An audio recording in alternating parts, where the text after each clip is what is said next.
नमस्कार दोस्तों, मेरा नाम है Chand Kumar and welcome to my channel. आज की इस वीडियो में हम बात करेंगे आवर पास्ट पार्ट 1, जो कि 6th क्लास की एक एनसीईआरटी बुक है, जिसका चैप्टर नंबर 3 हम यहाँ पे देखने वाले हैं, इन द अर्लीस्ट सिटीज़।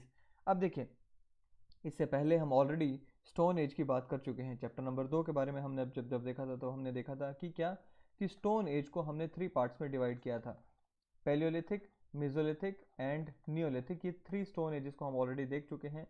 अब इनको हमने स्टोन एज क्यों कहा था? क्योंकि यहाँ पे स्टोन टूल्स का इस्तेमाल होता था एंड बेसिकली स्टोन टूल्स का इस्तेमाल होता था, इसी वजह से हमने यहाँ पे स्टोन एज नाम दिया। अब स्टोन एज के बाद मेटल एज की बारी आती है ना। मेटल एज में हमें यहाँ पे शुरुआत देखने को मिलती है कि सबसे पहला जो मेटल यूज़ किया गया वो था कॉपर।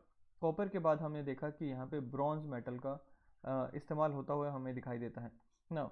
कॉपर एज को हम यहाँ पर चाल्कोलिथिक एज भी कहते हैं, क्योंकि चाल्कोलिथिक का मतलब क्या है कि कॉपर भी इस्तेमाल हुआ प्लस में यहाँ पे स्टोन्स का भी इस्तेमाल हुआ, सो इसलिए चाल्कोलिथिक एज भी कहा जाता है। अब कॉपर के आने के बाद हमें देखने को मिलता है कि पहली बार सिविलाइजेशन की शुरुआत यहाँ पर होते हुए दिखाई देती है। सिविलाइजेशन क्या है, इंडस वैली सिविलाइजेशन का क्या मतलब है, किस तरह से शुरुआत हुई, उस इंडस वैली सिविलाइजेशन के क्या बेसिक फीचर्स थे, वो सब हम यहाँ पर देखने वाले हैं।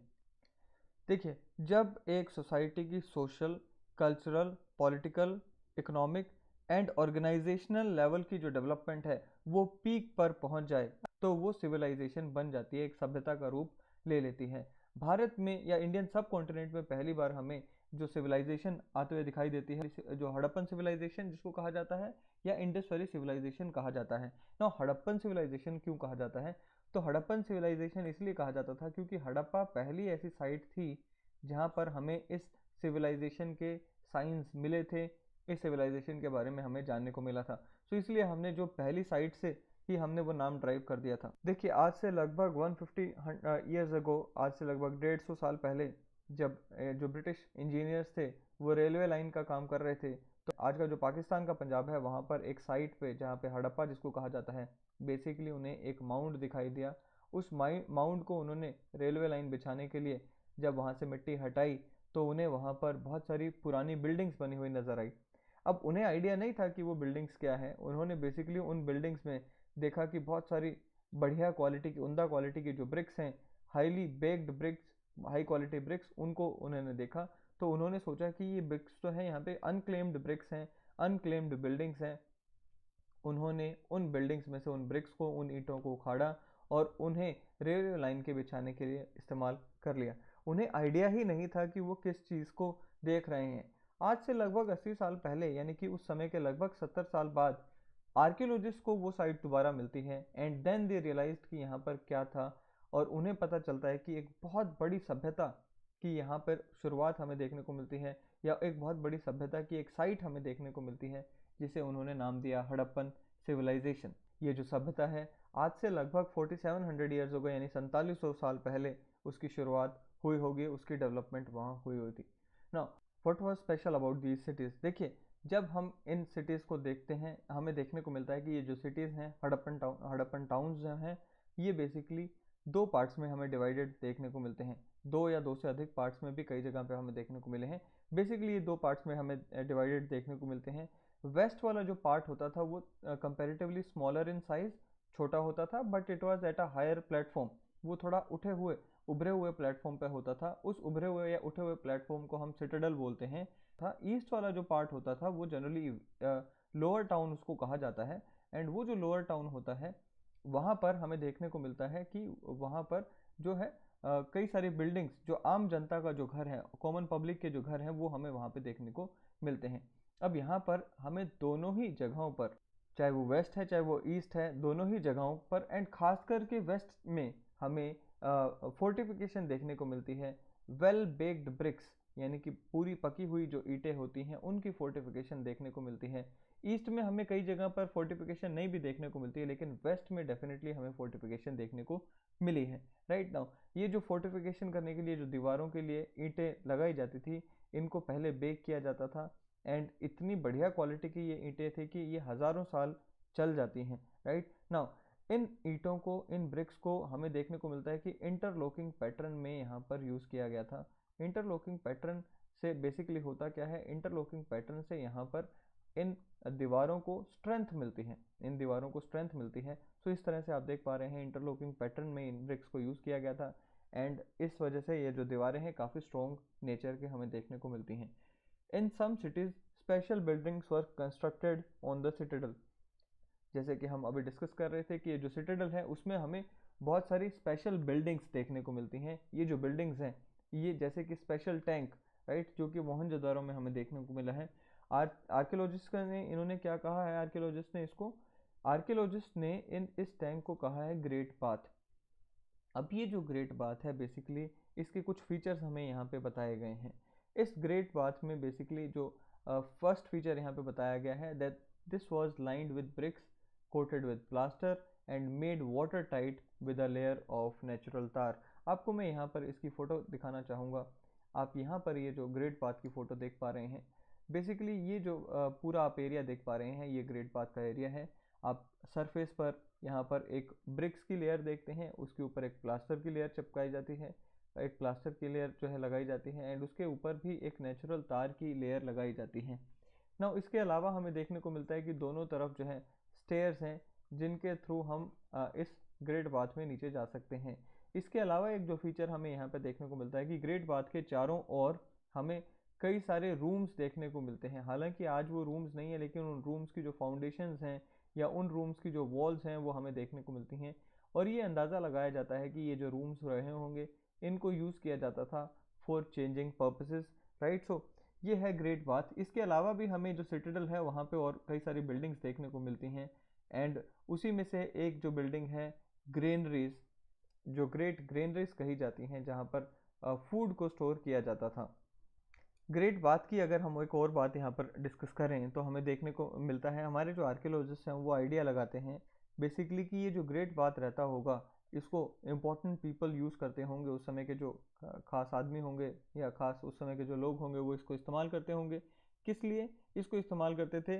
रिलीजियस पर्पजेज़ के लिए। जैसे आज भी हम देखते हैं ना कि कई सारे जो हमारे रिलीजियस प्लेसेस हैं, चाहे वो गुरुद्वाराज हैं चाहे वो टेम्पल्स हैं साउथ इंडिया के, राइट, तो हमें वहाँ पे देखने को मिलता है कि वहाँ पे भी वाटर टैंक्स रहते हैं। तो जिस तरह से उनका पर्पस रहता है, हमारे जो आर्कियोलॉजिस्ट या हमारे हिस्टोरियंस हैं वो भी आइडिया लगाते हैं कि भाई ये जो ग्रेट बाथ जैसा यहाँ पर हमें देखने को मिलता है वो भी उसका भी वही सेम पर्पस रहा होगा।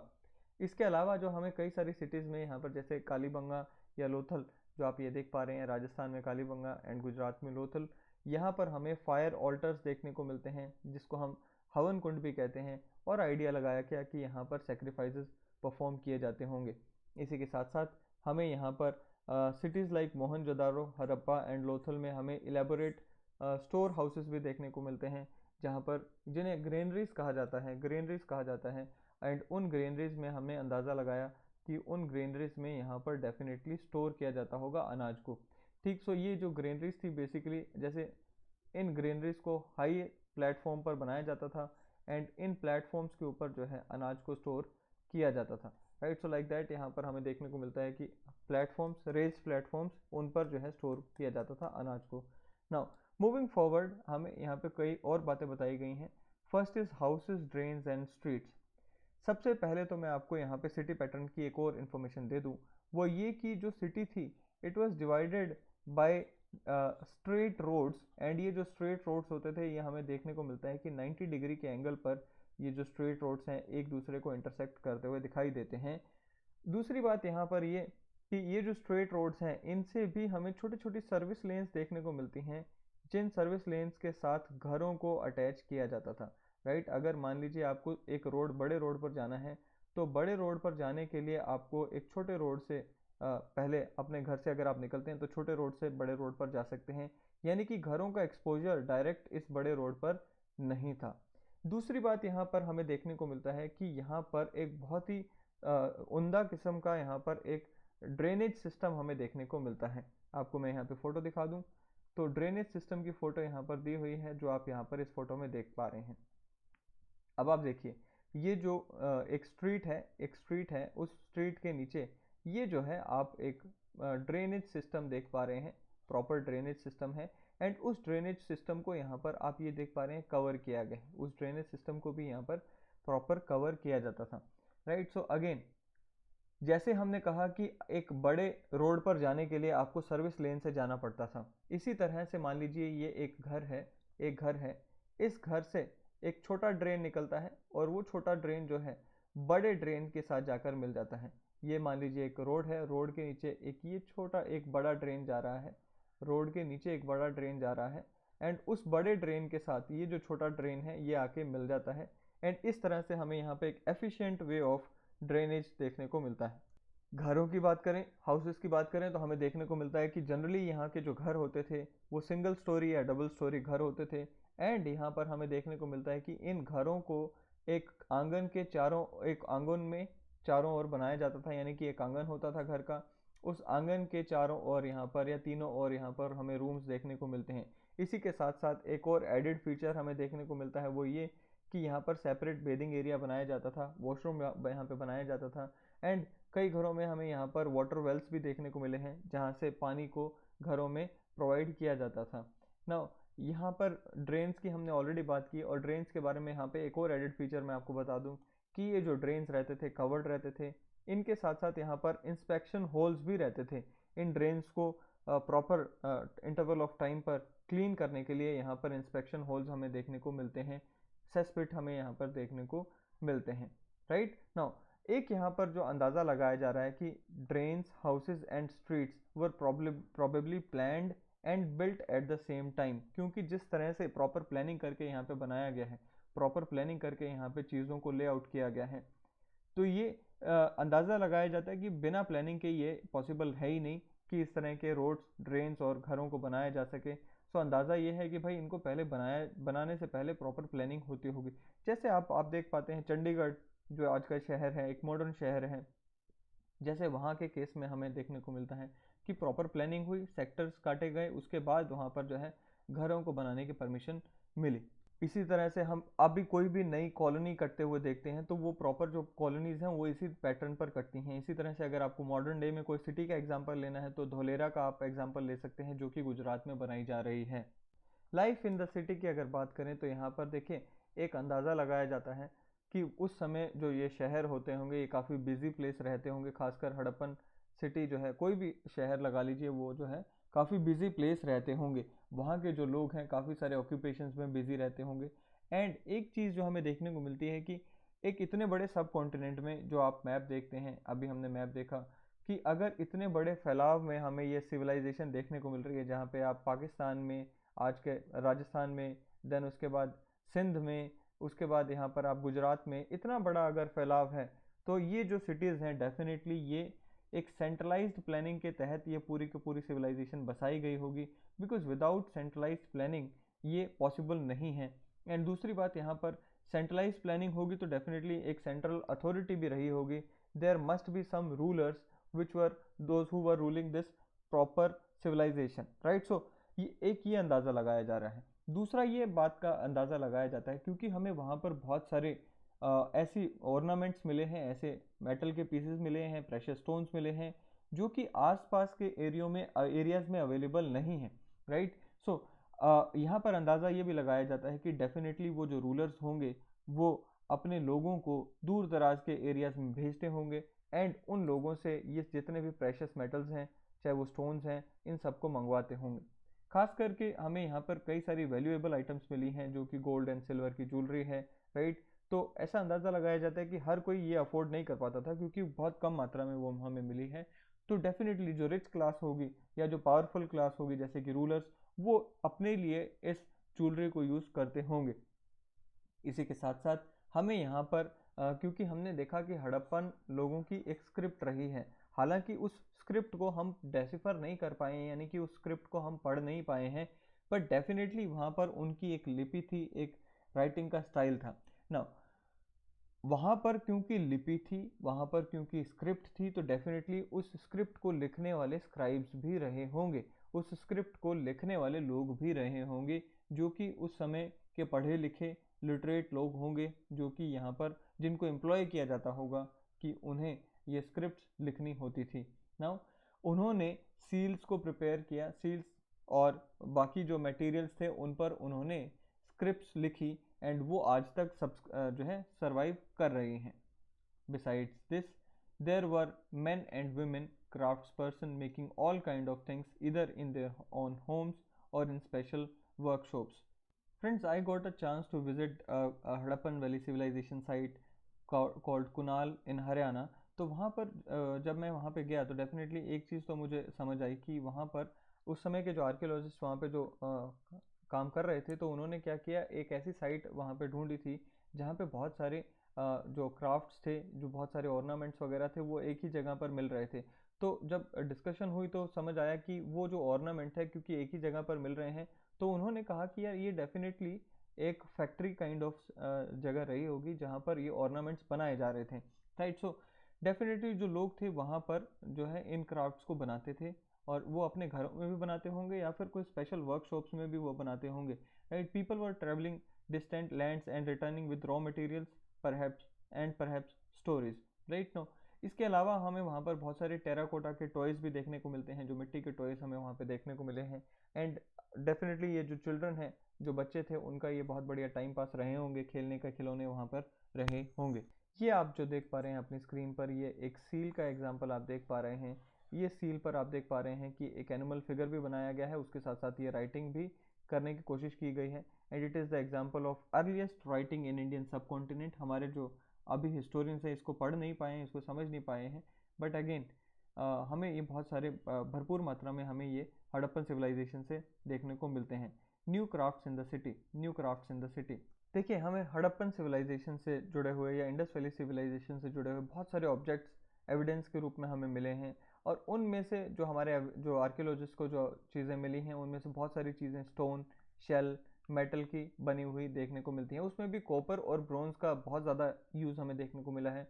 Gold and silver were comparatively less in number. Now, copper and bronze का क्या इस्तेमाल होता था? बेसिकली उनका इस्तेमाल होता था tools, weapons, ornaments and vessels बनाने के लिए. गोल्ड एंड सिल्वर के तो vessels and gold and silver के खासकर ऑर्नामेंट्स बनाए जाते थे, एंड कुछ वेसल्स भी हमें वहाँ पर, कुछ बर्तन भी हमें देखने को मिलते हैं. इसी के साथ साथ हमें कुछ और इंटरेस्टिंग फाइंड्स यहाँ पे देखने को मिलते हैं, जैसे कि ये आप स्टोन वेट्स देख पा रहे हैं, जिनको यहाँ पर किसी चीज़ को वे करने के लिए यूज़ किया जाता होगा.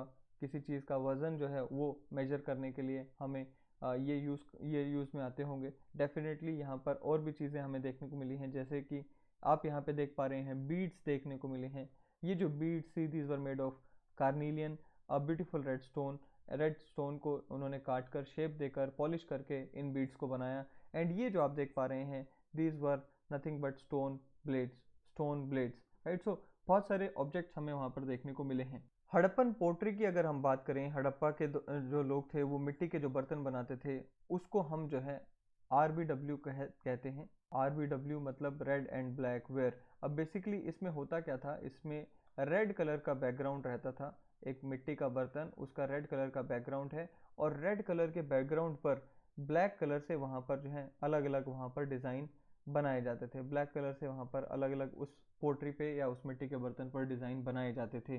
कॉटन का भी वहाँ पर इस्तेमाल हो चुका था शुरू. हमने देखा कि मेहरगढ़ जो साइट है, हमने लास्ट वीडियो में देखा था, मेहरगढ़ साइट के बारे में हमने वहाँ पे चर्चा की थी. हमें देखने को मिलता है कि मेहरगढ़ में आज से लगभग 7,000 साल पहले, यानी इंडस वैली सिविलाइजेशन के उत्पन्न होने से बहुत समय पहले ही कॉटन का इस्तेमाल वहाँ पर शुरू हो चुका था. कॉटन को उगाया जाना वहाँ पर शुरू हो चुका था. एंड कॉटन का एक्चुअल पीस ऑफ क्लॉथ भी हमें वहाँ पर मिला है. इनफैक्ट ये जो आप एक स्टैचू देख पा रहे हैं, यहाँ पर भी आप देख पा रहे हैं कि ये एक शॉल दिखाई गई है. This is the statue of meditating saint. एक it is the statue of एक प्रीस्ट. एंड यहाँ पर हमें देखने को मिलता है कि इनके राइट शोल्डर पर, इनके लेफ्ट शोल्डर पर जो है हमें यहाँ पर एक शॉल दिखाई दी है.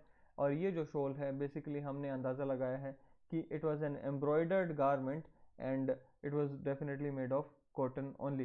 राइट. सो कॉटन का इस्तेमाल वहाँ पर होना शुरू हो चुका था. राइट. इसी के साथ साथ कॉटन के कपड़े बनाने के लिए वहाँ पर जो हमारे आर्कियोलॉजिस्ट हैं, they have found spindle holes also.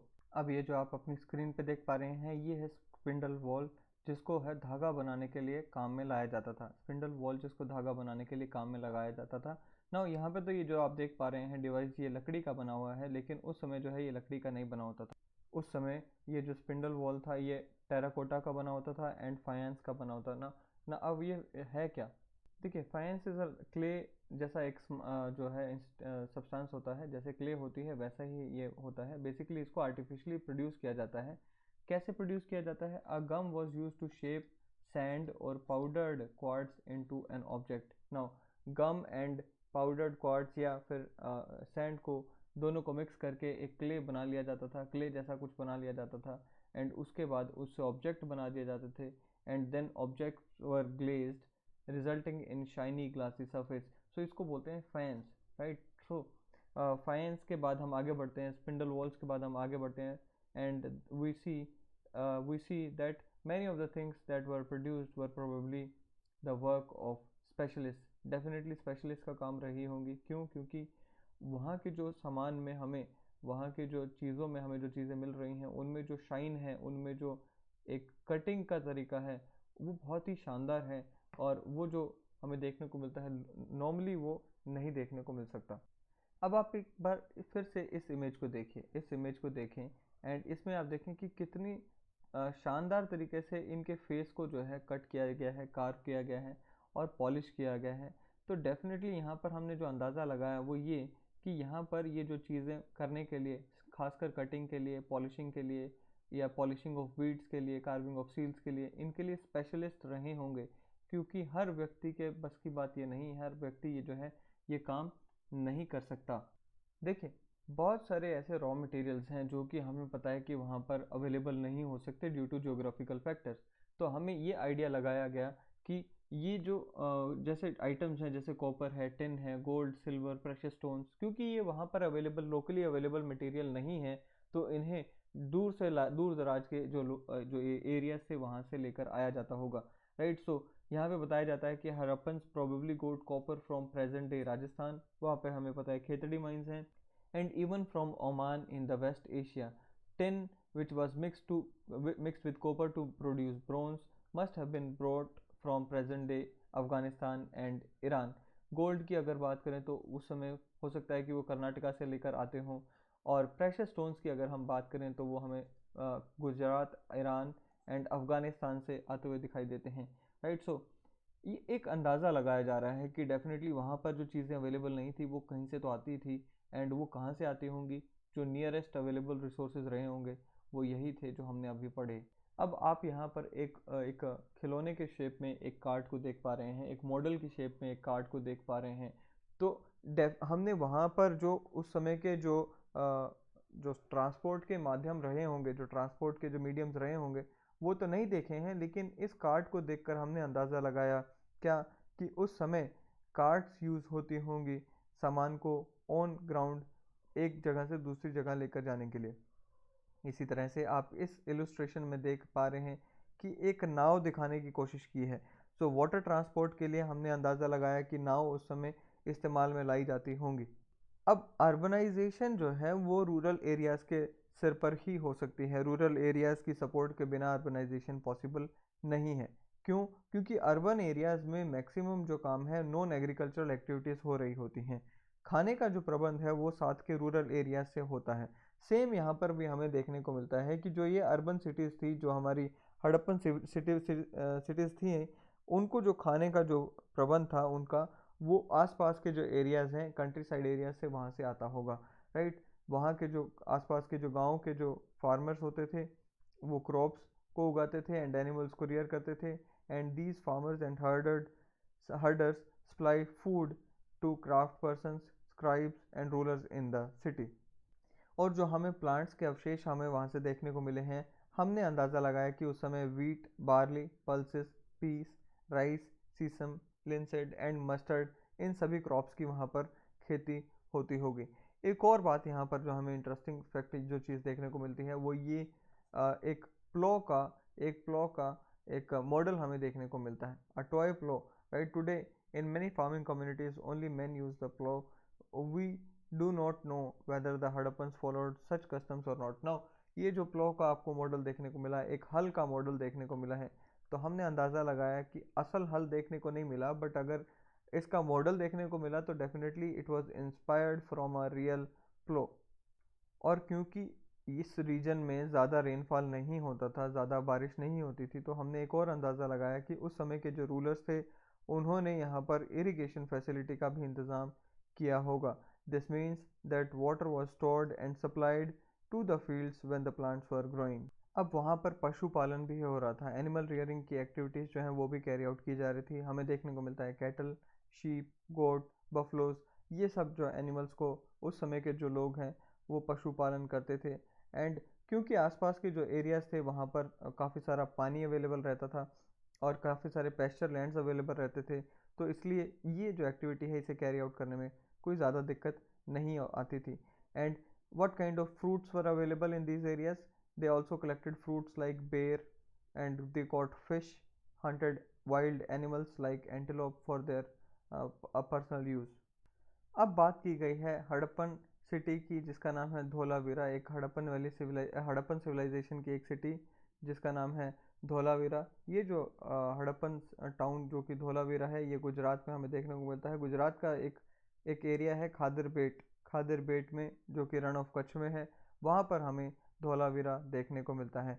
अब वो जो धोलावीरा शहर था तो बेसिकली उसको 3 पार्ट्स में डिवाइड किया गया था, part 1, part 2 and part 3। And ये जो तीनों के तीनों पार्ट्स हैं, इन तीनों पार्ट्स में हमें देखने को मिलता है कि यहाँ तीनों के जो चारों ओर हमें जो फोर्टिफिकेशन यहाँ पर देखने को मिलती है, यानी कि बड़ी बड़ी दीवारें हमें देखने को मिलती हैं। इसके साथ साथ हमें देखने को मिलता है कि इन तीनों के अंदर एंट्री करने के लिए वहाँ पर गेट्स होते थे एंड गेट्स के द्वारा ही इन तीनों जो पार्ट्स थे उसमें एंट्रेंस की जा सकती थी। इसके अलावा धोलावीरा में हमें एक बहुत बड़े सफ़ेद पत्थर में हड़प्पन स्क्रिप्ट लिखी हुई देखने को मिलती है। It was like a sign board जो कि हमें कहीं और देखने को मिलता नहीं है। हमें जहाँ पर भी और स्क्रिप्ट देखने को मिली है वो हमें छोटी छोटी सील्स पर देखने को मिली है, बट यहाँ पर जो है एक बहुत बड़े पत्थर के टुकड़े पर हमें वो सील देखने को मिलती है, वो स्क्रिप्ट देखने को मिलती है। अब बात की गई है लोथल की। जो लोथल है, लोथल जो कि गुजरात में हमें देखने को मिलता है, ये साबरमती की एक ट्रिब्यूटरी के किनारे है एंड हमें यहाँ पर गल्फ ऑफ खंभात में लोथल देखने को मिलते हैं। It was situated near areas where raw material such as semi precious stones were easily available. Now this was an important centre for making objects out of stone, shell and metals.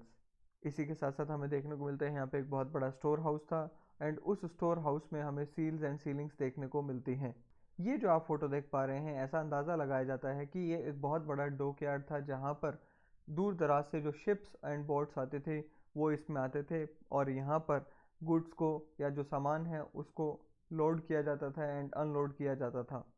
Next topic is seals and sealings. अब देखिए, हम अक्सर movies में देखते हैं कि government officials जो है रेड कंडक्ट करने जाते हैं।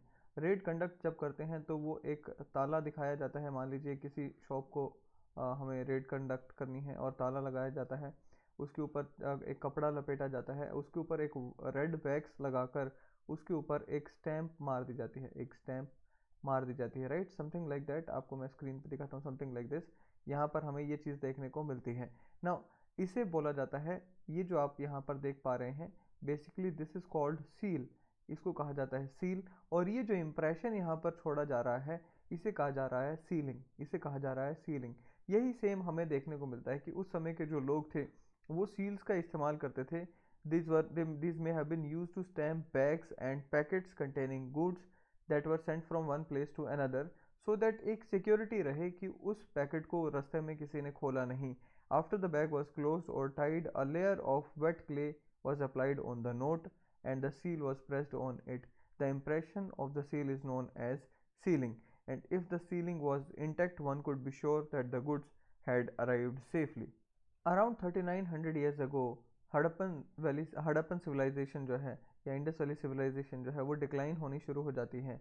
अब डिक्लाइन का मतलब ये नहीं है कि उन सिटीज़ के जो लोग हैं वो मरना शुरू हो गए या उनकी डेथ हो गई, एकदम सब वाइप आउट हो गई पॉपुलेशन, ऐसा नहीं है।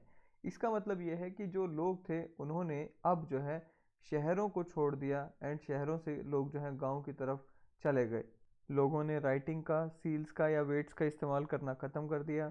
रॉ मटेरियल जो कि बहुत दूर दराज के इलाकों से लाया जाता था उसको लाना बंद हो गया।